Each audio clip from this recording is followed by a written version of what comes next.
हरे कृष्णा।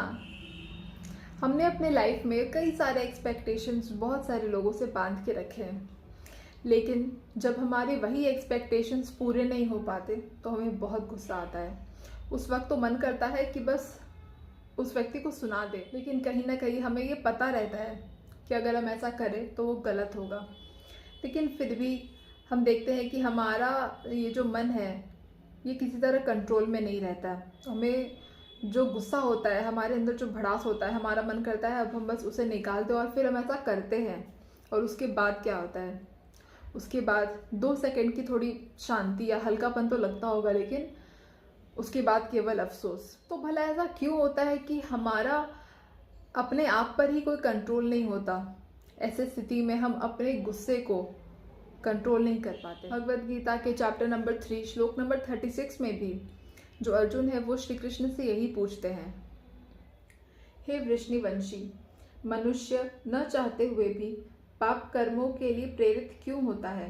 ऐसा लगता है कि उसे बलपूर्वक उनमें लगाया जा रहा है। इसके उत्तर में भगवान ने आगे ये श्लोक कहे, हे अर्जुन, इसका कारण रजोगुण के संपर्क से उत्पन्न काम है, जो बाद में क्रोध का रूप धारण करता है और जो इस संसार का सर्वभक्षी पापी शत्रु है। इस प्रकार ज्ञान में जीवात्मा की शुद्ध चेतना उसके काम रूपी नित्य शत्रु से ढकी रहती है, जो कभी भी तुष्ट नहीं होती और अग्नि के समान जलता रहता है। इंद्रियां, मन तथा बुद्धि इस काम के निवास स्थान है। इनके द्वारा यह काम जीवात्मा के वास्तविक ज्ञान को ढककर उसे मोहित कर लेता है।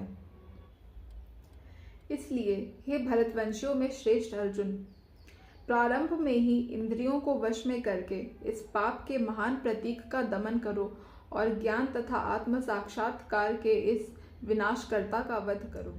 इसी प्रकार जो हमारे अंदर जो 6 अनर्थ है, काम, क्रोध, लोभ, मोह, मद, मत्सर्य, इनका हमें विनाश करना है। बट ये कैसे होगा? ये भक्ति से होगा। ये भगवान के नाम, जप, कीर्तन और भगवान के कथाओं का नित्य श्रवण करने से होगा।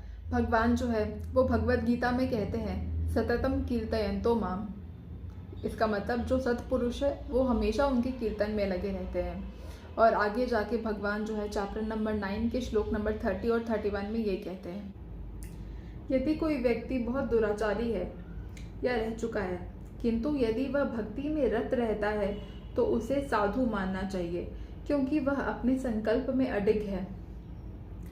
वह तुरंत धर्मात्मा बन जाता है और स्थायी शांति को प्राप्त करता है।